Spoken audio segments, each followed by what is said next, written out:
नमस्कार सांगमानी आमे जेते सब मिसिकी जाइथिलु ना बसिगलु मट्टी कपरे चाहा पीवा पाई तापर टिके संध्या होई जिबारु चलिलु बुलाबुली करिवा पाई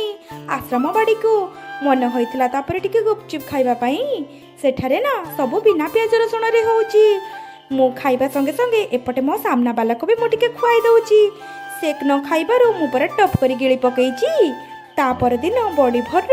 उठी आश्रम को गलु समस्ते प्रार्थना करबा पाई मिसी एपटे सबु आमे आज परिधान करि देइछु धळा वस्त्रटी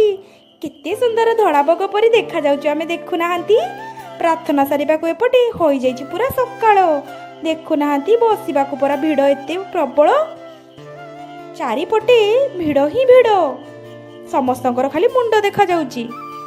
तापरे देखुना आजिकार आम गेट टी कितने सुंदर भाव में सजाई चारिपटे खाली फूल लगे ता सहित भिड़ भी बहुत भल लगी। जय जगन्नाथ।